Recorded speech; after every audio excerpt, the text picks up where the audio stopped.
Hello दोस्तों, अगर आपने मेरा कल का वीडियो देखा होगा तो वहाँ पे मैंने ओवर ट्रेडिंग कर लिया था और इसकी वजह से जो भी मेरा प्रॉफिट आया था वो 99% मैंने कमाया था। तो इसलिए मैंने डिसिप्लिन की बात की थी कि थोड़ा हमें डिसिप्लिन बना के रखना है, तभी जाके हमारे अकाउंट में हफ्ते के 5-6 हज़ार बन सकते हैं अगर अपन कम कैपिटल से ट्रेड करते हैं। तो आज मैं आपको दिखाती हूँ कि ये मेरा शून्य अकाउंट है, तो इसमें आज मैंने प्रॉफिट कितना किया है। तो ये आज का ट्रेड है। यहाँ पर मैंने बैंक निफ्टी में पहले एक छोटा सा स्कैल्प किया था और उसके बाद फिर मैंने री एंट्री की और यहाँ पर मैंने प्रॉफिट 945 बना के उसके बाद थोड़ा सा ब्रेक लिया और जब मुझे फिर से अपॉर्चुनिटी मिली तब मैंने और एक ट्रेड किया। तो यहाँ पर आप देख सकते हो कि मैंने स्ट्राइक प्राइस चेंज किया है। सपोज़ मेरा कैपिटल कम है और मैं 100 का नीचे का लेती हूँ, जैसे 70 या 80 जो LTP होता है वो स्ट्राइक प्राइस में अगर मैं लेती हूँ, तो जब मार्केट उस स्ट्राइक प्राइस में पॉइंट्स देता है तो वो स्ट्राइक प्राइस का LTP बढ़ जाता है। तो नेक्स्ट टाइम अगर आपको ज़्यादा वॉलेटिलिटी नहीं चाहिए आपके स्ट्राइक प्राइस के ऊपर, तो फिर आप दूसरा स्ट्राइक प्राइस सिलेक्ट करिए जिसका प्राइस 70 to 80 के रेंज में होना चाहिए। तो मेरा पहला जो स्ट्राइक प्राइस था उसका प्राइस बाद में बढ़ गया, तो फिर मैंने दूसरा स्ट्राइक प्राइस सिलेक्ट किया। तो ऐसे मैंने दिन के 1200 रुपये बना लिए। अब मैं आफ्टरनून में ट्रेड नहीं करूँगी।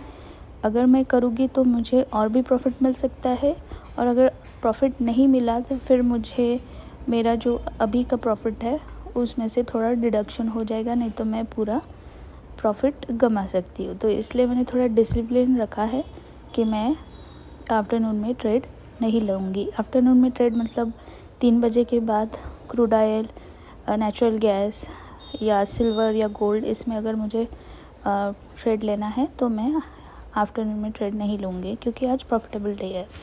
अब मैं आपको बताती हूँ कि मेरे 2 अकाउंट्स हैं। वैसे तो मेरे टोटल 3 अकाउंट्स है। एक और शून्य का अकाउंट है, वो अकाउंट मेरा भाई रन करता है। तो उसमें भी मुझे मतलब मेरे भाई को उसमें 2000 रुपये प्रॉफिट मिल गया था और उसका जो कैपिटल था वो सिर्फ 1500 था। तो 1500 कैपिटल में उसने 2200 रुपये बनाए। तो वो उसने कैसे बनाए, वो उसने हीरो ज़ीरो करके बनाए। तो उसने आज हीरो ज़ीरो किया था। उसने हीरो ज़ीरो आज फिन निफ्टी में किया था और वहाँ पर उसको उतना प्रॉफिट मिल गया। पर हीरो ज़ीरो में कैसा होता है, अगर गलत गया तो आपको भारी पड़ सकता है, इसलिए सही तरीके से आपको हीरो ज़ीरो करना है। अब मैं आपको बैंक निफ्टी का भी बताती हूँ। तो चलिए मैं बैंक निफ्टी का आपको बताती हूँ बैंक निफ्टी में आज क्या हुआ। और मैंने धन में भी, मेरा एक अकाउंट धन में भी है, तो धन में भी मैंने ट्रेड किया था। तो उसमें मैं बताती हूँ कि मैंने कितना धन में बनाया है। दोस्तों मैं आपको धन में भी बताती हूँ कि मैंने क्या किया है। धन में ये स्टॉक्स मैंने पहले ही लेके रखे थे, अभी इसको करीबन 20 दिन हो चुके हैं। तो यहाँ पर 20 दिन में मुझे 8000 का प्रॉफिट दिखाई दे रहा है।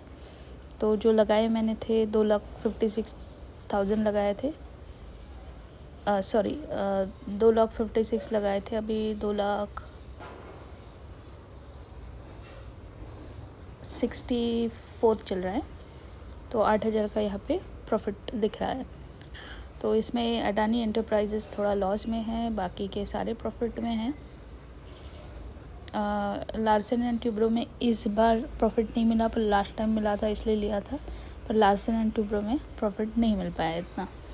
तो चलिए आज का मैं इंट्राडे का आपको बताती हूँ, इंट्राडे में मेरा क्या हुआ आज।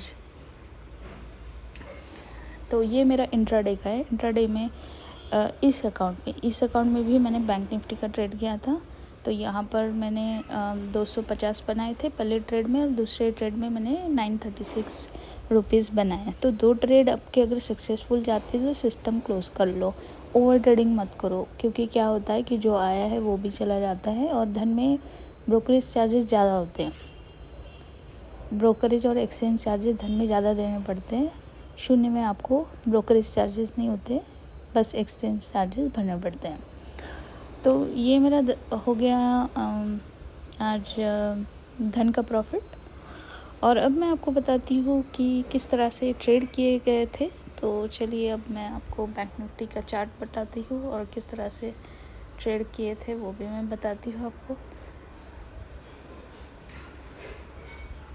तो जब भी मैं ट्रेड लेती हूँ तो फ्यूचर का ही देखती हूँ। अगर आप इंडेक्स का देखते हो तो वो भी अच्छा है।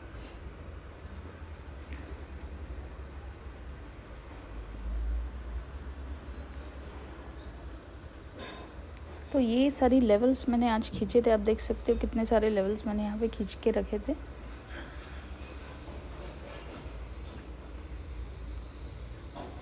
तो आप देख सकते हो कि मार्केट कंटिन्यूशन में अपसाइड गया है और फिर थोड़ा सा रिजेक्शन इसने लिया है। तो कंटिन्यूशन में अपसाइड जा रहा था, इसलिए फिर मैंने सोचा कि कॉल साइड का ट्रेड किया जाए और मैंने कॉल साइड का ट्रेड किया है। तो ये जो लेवल्स मैंने बनाए हैं प्रीवियस स्विंग के हिसाब से बनाए हैं। और आपको ये भी देखना है कि जो दिन का पहला कैंडल बनता है, दिन का जो पहला कैंडल बनता है 5 मिनट के चार्ट में, वो पहला कैंडल अगर 50% ब्रेक होता है तो हम अपसाइड का ट्रेड देख सकते हैं। तो यहाँ पर जो फ्लो था वो कॉल साइड की तरफ था, इसलिए हमने पी का ट्रेड आज नहीं किया है, कॉल साइड की तरफ हमने ट्रेड किया है। पी में भी पॉइंट दिए थे, बट जो प्रॉफिट हमें पहले या दूसरे ट्रेड में ही आ चुका था, तो फिर हमने पी साइड के ट्रेड बाद में नहीं लिए। हमने सिस्टम करीबन 12 साढ़े 12 बजे 1 बजे मेरे ख्याल से 1 बजे क्लोज़ किया था, उसके बाद हमने ट्रेड नहीं किए। तो इसने पी साइड की तरफ भी अभी देना शुरू किया है और आप देख सकते हो टाइम है 3:11। तो अभी भी मार्केट शुरू है और यहाँ पर वो थोड़े नीचे आने की कोशिश कर रहा है। तो मेरा इंडिकेशन है कि 50815.15 ये जो मेरा लेवल है यहाँ तक वो आ सकता है। मैं यहाँ पे ट्रेड नहीं करूँगी क्योंकि दोस्तों ऑलरेडी ट्रेड हो चुकी है, तीनों अकाउंट में आज प्रॉफिट आया है, इसलिए आज ट्रेड नहीं करेंगे। पर एक चीज़ मैं आपको बता दूँगी दोस्तों कि आप ये जो पैटर्न देखते हो, अभी मैं आपको एक वर्टिकल लाइन खींच के दिखाती हूँ। तो ये वर्टिकल लाइन है, इस लाइन के आप राइट में देखो और इस लाइन के आप लेफ़्ट में देखो।